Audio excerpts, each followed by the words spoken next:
Bonjour et bienvenue pour un nouveau tour d'horizon des marchés financiers. Des marchés qui ont connu une période relativement agitée ces derniers temps. Vous vous en souvenez, avec une nette baisse des indices actions au dernier trimestre 2018, dans un contexte difficile puisqu'on avait en même temps un ralentissement de la croissance économique assez fort et une remontée des taux d'intérêt, que ce soit du côté de la Réserve fédérale, mais aussi du côté des taux d'intérêt des entreprises. Arnaud, tout a changé en début d'année avec le changement des politiques monétaires, que ce soit de la Fed ou de la BCE, puisque nous avons des taux bas et cela au plus grand soulagement des investisseurs. Exactement, et c'est ça qui a vraiment soulagé les investisseurs et qui a entraîné le début du rebond des marchés financiers. Un rebond qui s'est poursuivi ensuite en février, mars, avril, avec plutôt des bonnes nouvelles, que ce soit du côté des négociations commerciales États-Unis-Chine, mais aussi du côté des résultats des entreprises qui se sont révélés très robustes. Et puis grâce à la Chine qui a annoncé des mesures de relance de sa croissance économique. Donc aujourd'hui, en fait, on est toujours dans un environnement de taux très bas, voire négatif. Ils n'ont jamais presque été aussi bas, ce qui permet aux entreprises et aux particuliers de se financer moins cher.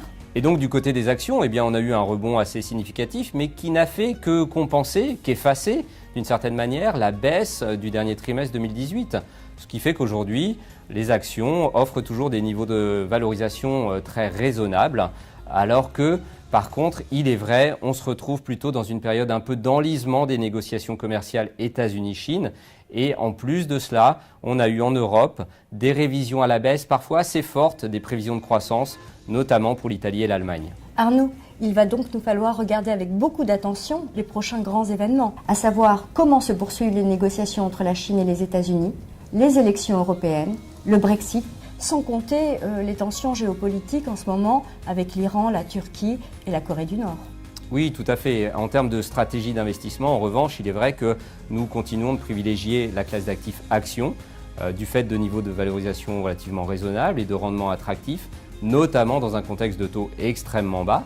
Et en termes de zones géographiques, nous privilégions les États-Unis pour leur dynamisme et leur croissance. Et côté européen, nous privilégions naturellement les entreprises qui ont des activités très internationales. Du côté obligataire, nous sommes exactement sur la même longueur d'onde que toi, puisque nous préférons le crédit aux obligations d'État et que nous privilégions tous les actifs obligataires qui ont un tilt action, que ce soit les convertibles, les hybrides ou les subordonnés bancaires. À très bientôt pour un nouveau point Horizon Marché.